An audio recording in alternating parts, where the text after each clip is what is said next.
President, Mr. Vice President, distinguished guests, my dear friends, friends from way, way back, friends through all the phases I've been through in life.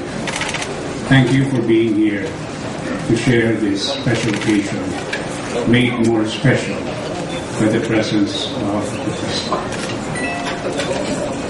Relative to what Senator Cayetano said about I never dodged what I wanted to do, which got me into the CKD problem, the chronic kidney disease problem. After my transplant, there was a party that was hosted by a fellow traveler, Mrs. Celine Batumbakang, and Dr. Ramos, being our common doctor, he saw me munching on the crispy lechon, the balat ng lechon. His eyes went wide open. He said, "Really? Are you still eating that?" And I quickly replied, "Oh yes, doc. If your doctor is good, you can." He was not about to say he's not a good doctor. So to this day, I still keep eating the balat of the lechon. My problem is not an easy problem. Many people you will hear will complain about the cost, and that's true. When I underwent the stage of hemodialysis at the Makati Medical Center, Rose, that's a plug, I'll charge you.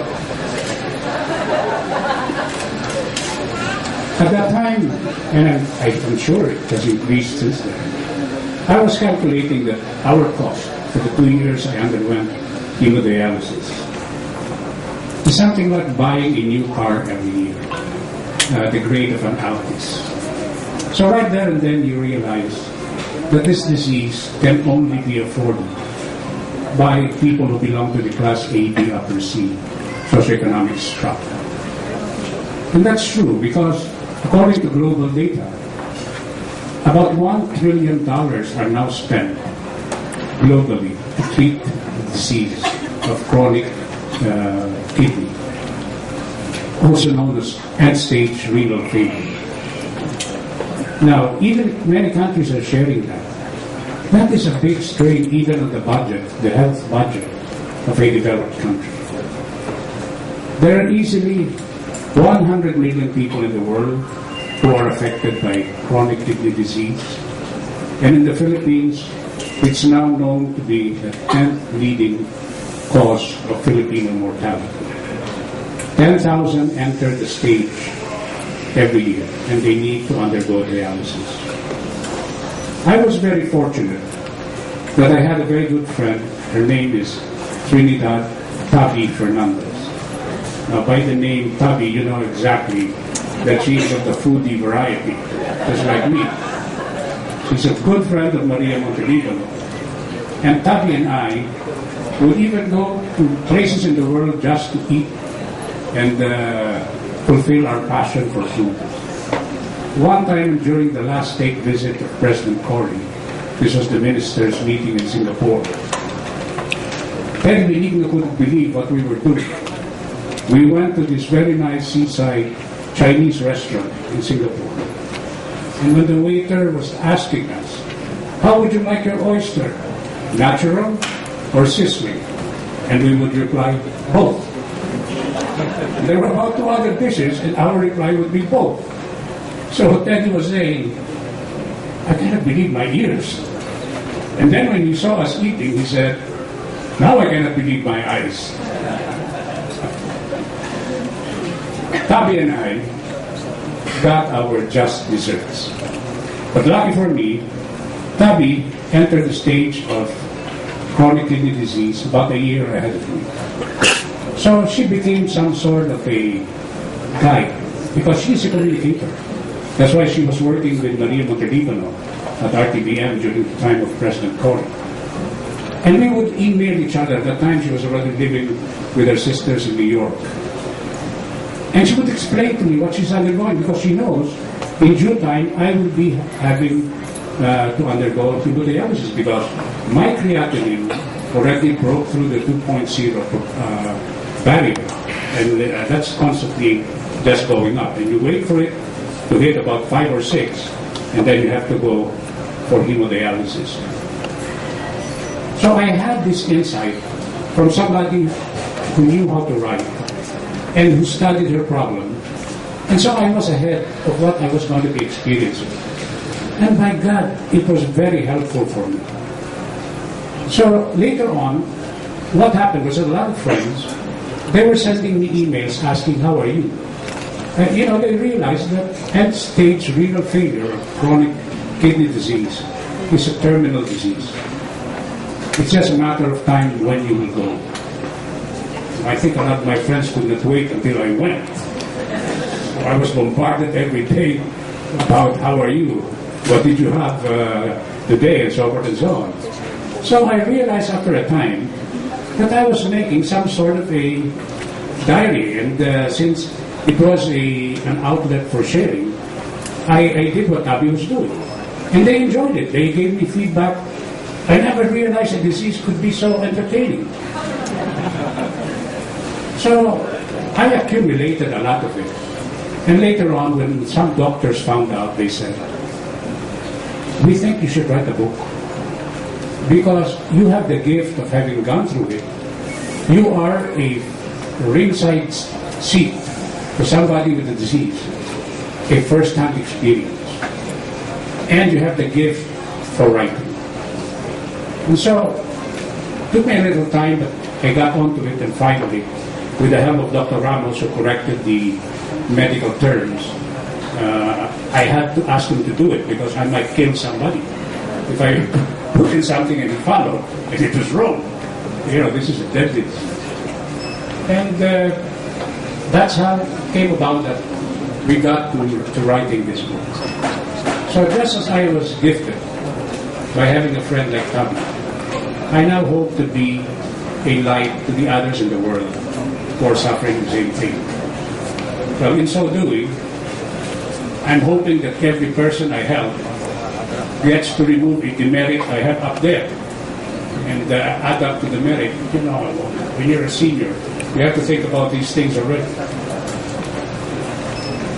Chronic kidney disease is not an easy problem because it affects not just the organ, but your brains and many other things.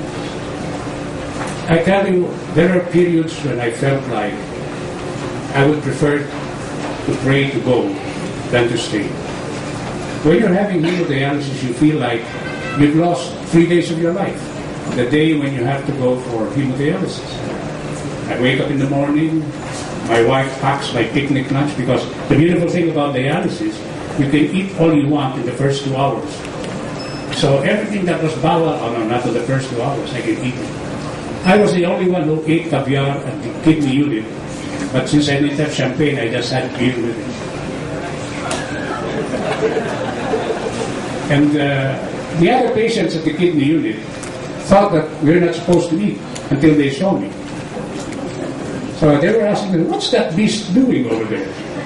So before they knew it, everybody was also eating. Now, it's not also advisable because if you are suffering from hypotension, it could aggravate. Hypotension is when your blood level, your blood pressure goes down. And that's a killer. Many people with renal disease die from hypotension. And then one of the worst things could ever hit you while having dialysis is the infernal cramps. I tell you, I'd go through all the roster of the saints in 5 seconds because of the pain, the stabbing pain. It would start from a pinky toe and go all the way to your stomach. And there is nothing like it. Nothing like it. So, one amazing thing that happened is, my need for a donor was announced all over media. Even in the PBA games, Ronnie Nathaniels, in between timeouts, was saying, hey, if you have a kidney, you want to give it to Bill? And Terry Benigno wrote about it. Monsignor Nico Bautista had a column and wrote about it. Didi, I think, you wrote about it. But I was amazed. The biggest response I got was from Joan.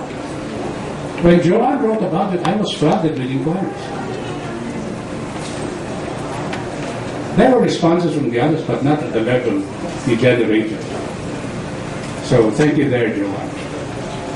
Eventually, probably as God will, to get my donor, it took people I knew, friendships that I cultivated early in life. From my good friend Tony Uzon, unfortunately he won't be back till September, and his cousin here, Danny Kapoy. My problem was, I cannot just take an ordinary donor. If I had a person the size of Dr. Ramos donate his kidney to me, I'll be lucky to keep it for 5 years, because his kidney is not used to the pound per square inch within my system. It's like a UAAP player that you throw him in the finals of the NBA. Can you imagine what he's going to do there? He'll be overwhelmed. So we had to look for at least 190 pounder who was healthy. And usually people that heavy have diabetes or hypertension and are not qualified. But Gandhi and Tony had nothing to do one day, went to the cockpit, which they don't normally do, and lo and behold, a Cristo, who is a seaman who didn't have a trip, walked in front of them, and they looked at each other and said, "Oh my God, this is a donor." The best one who described him when I had my transplant was Boyce Icon. He went to the hospital, but you know, when I'm newly transplanted, you cannot enter. He went there and he was talking to me on the door and he said, "I'll greet your donor, I want to meet." And then he came back and then he said, "Where did you get that gladiator?" That's how big he was. He was a very healthy donor. That was really a gift. There's a funny incident that happened when I was transplanted. Guess who visited me? Gloria. And the conspirator there was that guy Saikon. If she brought Mike Arroyo with him, I might have rejected right there and then. Now the funny thing that happened is, after a while you lose your ability to move urine. So after the transplant, your bladder is starting to adjust. And you are moving urine every 30-20 minutes. And it's really a big sensation. Now here was GMA. We were having a nice conversation, but she was already into the 40th minute. And I thought my kidney was about to explode. So I said, "No, I really appreciate your coming here, but it's either you want to stick around and see what I'm going to do, or go back into your work." She took the cue and left. I cannot forget the time when I returned home from the transplant and I wrote my first email, and you read it from the book. And my first line was, 2 years ago when I got hit with the disease, I was looking at terminals. I mean, I'm a very realistic person. I knew that my disease was terminal. I stopped all my businesses. I started packaging my estate so that my wife won't have a difficult time running away with my loot.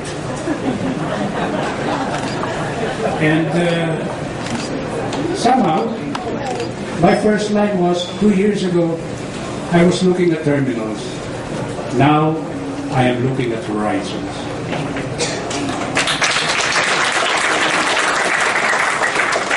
One of the groups that has kept me alive, they're well represented here, the members of the Focolari movement.